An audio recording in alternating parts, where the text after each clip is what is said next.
digital Desperado, credit card numbers, cash. For this man, it was all just a keystroke away. I tend to march to my own beat as far as morality goes and what I think is right and wrong. Before most of us had even heard of the internet or hacker attacks, he was an online bandit. I tapped the network connection and watched all the passwords flying by the people using the system, literally thousands of connections at one time. She's so prized in everybody she ministered to. Fire just completely roars through the skies over Baghdad. CNN and Time with Jeff Greenfield and Bernard Shaw. Good evening and welcome to CNN and Time.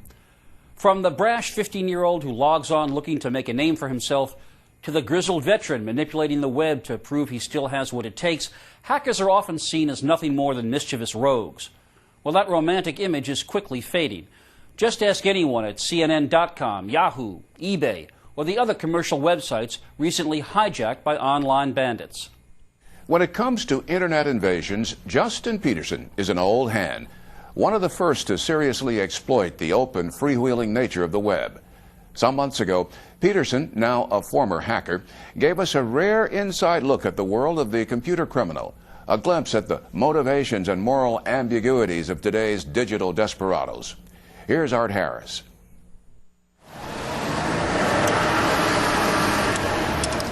Just days out of jail, Justin Petersen is back driving a Porsche. He has a passion for Porsches and was part of a group that used to win them by rigging radio contests. I tend to march to my own beat as far as morality goes and what I think is right and wrong. I don't like to answer to anybody.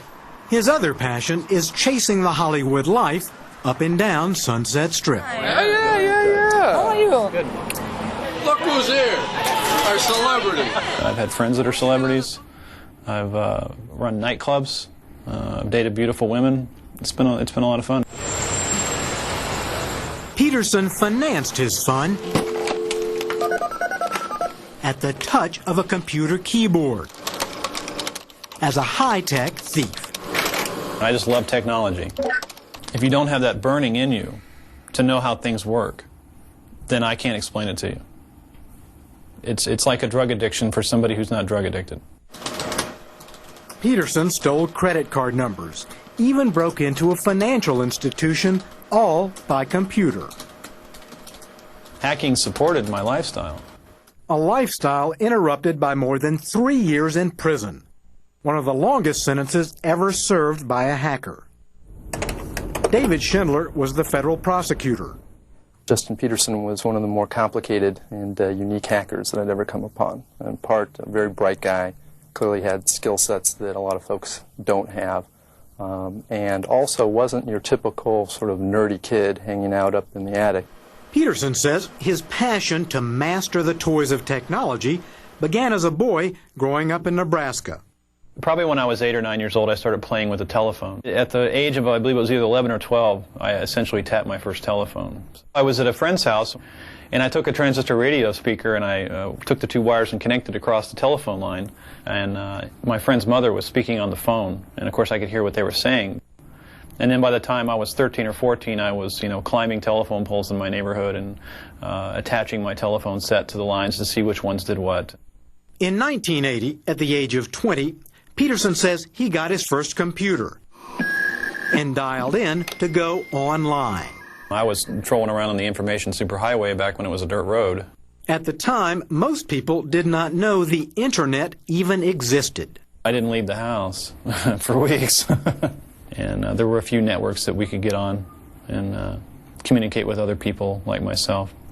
When he moved to Los Angeles, Petersen became a party boy by night, a hacker by day. I had access to a lot of databases for a while there, and I was selling the information to a private investigator. I could go back to the DMV, get your address, go back on a telephone company computer, get your phone number, go to TRW, get your credit report.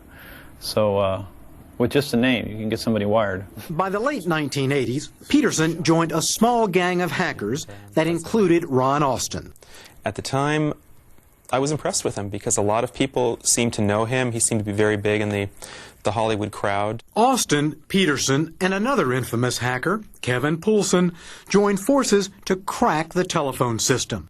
Poulsen gave Petersen access to phone company manuals. I lived in the apartment overlooking this parking lot. From the balcony of his old apartment, Petersen could see the rear entrance to this telephone company building. Just one of the phone facilities, Petersen says, he and Poulsen broke into together.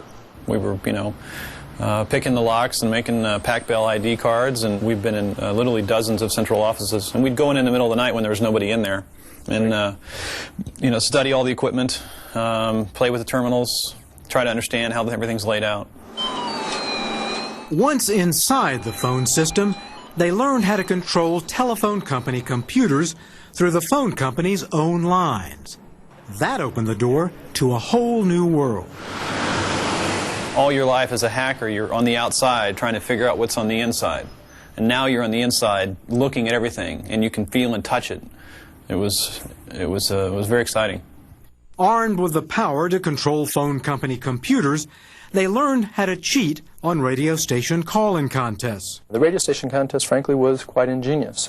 Poulsen and Petersen and Austin figured out a way, frankly, to seize control of the telephone lines leading to not just any radio station, but frankly anybody. It's almost like the holy grail of hacking, particularly from the freak hacking standpoint, to have control over phone lines like that, to be able to monitor phone lines. It's a tremendous power. You win big from 102.7. When radio stations had the 10th caller wins a Porsche, 10th caller wins $10,000 contest, they could seize control of the radio station telephone lines, allow 9 calls to go through, at that point filter out all other calls and make themselves the 10th caller. The conspiracy won 2 Porsches and about $50,000 in cash and several trips to Hawaii. Crimes like this, Schindler says, convinced authorities to beef up their efforts to fight a new breed, computer criminals. We recognized years ago that if we didn't start gearing up, getting law enforcement agents, FBI agents, Secret Service agents, who could both talk the talk, understand how to investigate and move forward, we would have a problem. By 1990, the authorities were closing in on Petersen. When police arrested him there, they found his computer. On it were credit card numbers he'd stolen right out of the credit card company's own database.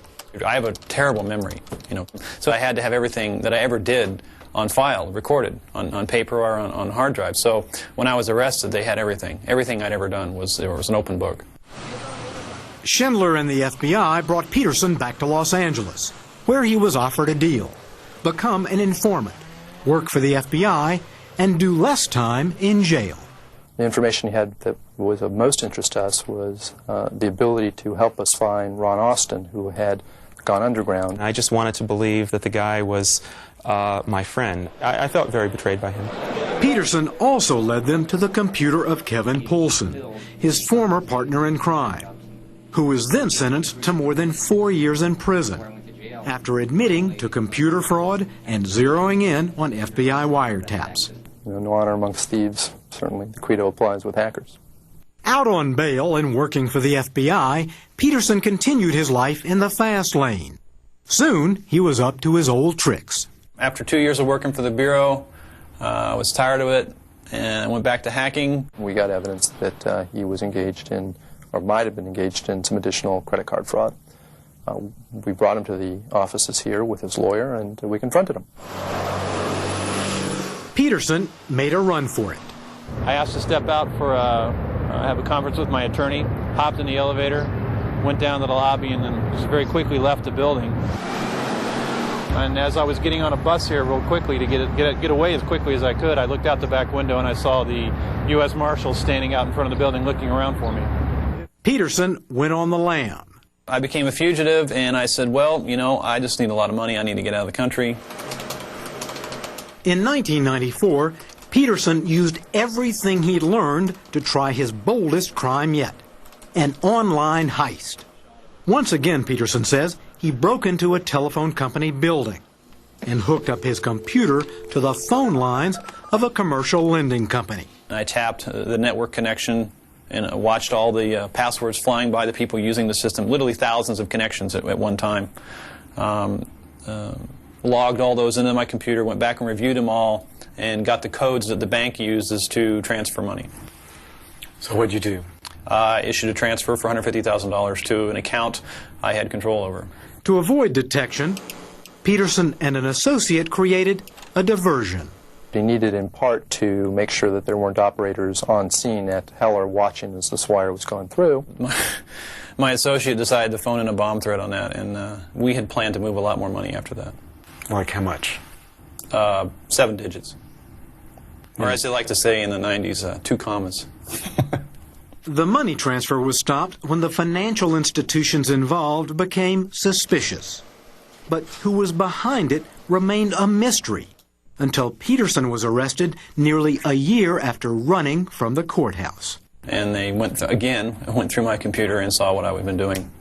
In 1995, Petersen was sentenced to more than 3 years in jail. The judge said Petersen had done more damage with a computer than many criminals accomplish with a crowbar. Released in April 1997, he violated the terms of his release and became a fugitive hunted by federal marshals. Soon, Petersen was caught again, served more time, and was finally released last year. You're proud of what you did? No, I'm not proud of what I did. No. I'm proud of, accomplishing something and pushing the limits of technology and pushing, going beyond what I was allowed to do.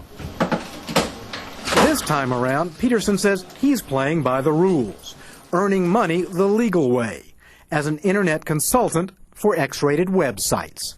Trying to put something a little more classy together than your typical internet smut, but I'm in the process of putting together a adult entertainment network, talking about adult video on demand. Where customers will have to use credit cards. Why should people trust you? Well, I would think that if something hinky were to happen, that I would certainly be questioned very quickly. This is a mainstream operation. There's no room for that kind of nonsense. Protecting the internet from hackers is the source of much hand-wringing among politicians and security experts right now, and for good reason. Cyber attacks are one of the fastest-growing crimes in the nation, and law enforcement officials say technological advances make it nearly impossible to keep track of the problem. When we come back, tracing a digital trail, the hunt for some of the web's most wanted.